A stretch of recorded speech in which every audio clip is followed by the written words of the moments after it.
bien salut les passionnés, c'est Turtle et aujourd'hui on se retrouve pour une petite vidéo assez particulière puisque dans cette minute herpéto je souhaiterais vous présenter une espèce assez originale en son genre puisqu'il s'agit du basilic vert et on va comme d'habitude bien évidemment décrire cette espèce ensemble.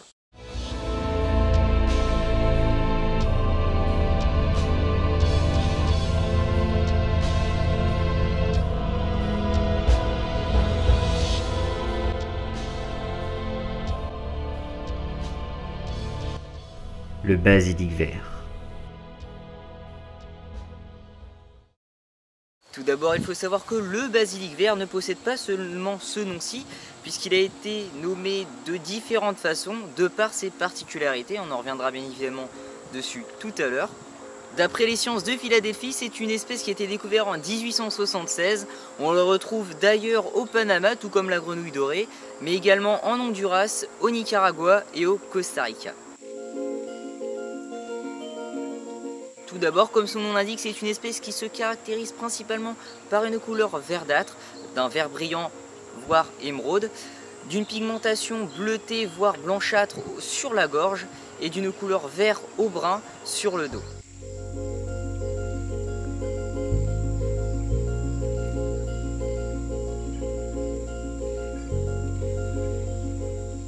Ce qui est des juvéniles, il faut savoir que ils vont être entièrement noirs jusqu'à l'âge de 5 mois. Ce qui est de la différence entre les femelles et les mâles, le mâle lui va se caractériser principalement par une double crête sur la tête et une crête relativement haute sur le dos, tandis que la femelle possède une seule crête sur la tête en forme de bosse. Ce qui est des caractéristiques uniques aux deux sexes du basilic vert, il faut savoir qu'il peut atteindre une taille de 80 cm et une queue faisant 2/3 de sa taille. On enchaîne tout de suite avec son comportement. Le basilic vert se retrouve la plupart du temps perché dans les arbres et il saute directement dans l'eau afin de fuir un prédateur. On en vient tout de suite à sa particularité aussi originale qu'intéressante. Il faut savoir que le basilic vert peut marcher sur l'eau.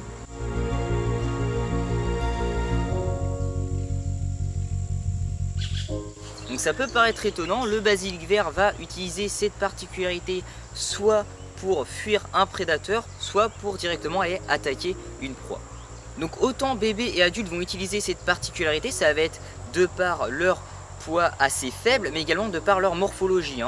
Les bébés vont à peu près peser environ 2 grammes à la naissance, tandis que chez les adultes, ça ne dépassera pas 200 grammes. Donc ce qui est de par leur morphologie, il faut savoir que, comme je vous ai dit tout à l'heure, le basilic vert va marcher sur ses 2 pattes arrière et les pattes arrière vont être relativement palmées de telle sorte à ce que quand il va frapper l'eau, ça va faire comme s'il va frapper une surface très dure, la vitesse à laquelle il va aller, ce qui va lui permettre de se déplacer très vite sur l'eau comme s'il va du coup marcher sur l'eau. D'ailleurs, de par cette particularité, il a pu avoir de nombreux noms communs, donc comme par exemple le basilic vert, c'est d'ailleurs le nom que j'emploie. Il va également y avoir le basilic à plumes, le basilic Jésus-Christ, donc aussi des mythologies qu'ils ont dans l'air. Donc vraiment c'est un animal qui va avoir de nombreux noms communs de par sa particularité assez exceptionnelle. Donc une fois qu'il va marcher sur l'eau, c'est un lézard qui va à peu près aller à une vitesse de 10 km/h. Si l'homme serait capable de marcher sur l'eau, il faudrait qu'il atteigne une vitesse de 110 km/h et qu'il soit 15 fois plus musclé qu'un homme normal. Donc c'est vraiment assez exceptionnel de se dire ça, qu'un lézard est capable de faire cela et que pour nous il faudrait qu'on marche beaucoup plus vite et qu'on soit 15 fois plus musclé. On termine la description du basilic vert par sa reproduction. Il faut savoir qu'il va commencer à se reproduire, donc à s'accoupler à l'âge de 10 mois, donc ça va être assez rapide chez cette espèce, je vous l'accorde. La femelle va pondre environ de 5 à 10 œufs, les œufs vont environ mesurer 1 cm.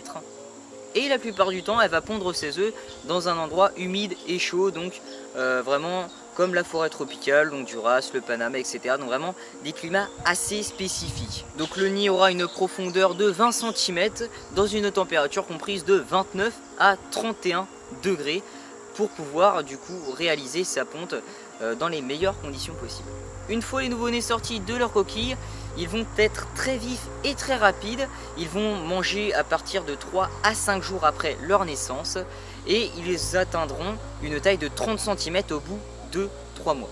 Donc pour conclure, c'est vrai que c'est un animal qui va être assez rapide au sein de sa croissance, hein, déjà de par sa taille durant la rapidité de croissance, mais également au sein de l'accouplement. Comme je vous disais tout à l'heure, il faut savoir que c'est un animal qui va se reproduire à partir de l'âge de 10 mois. Donc c'est vrai que c'est un animal qui va être très rapide dans cette catégorie-ci.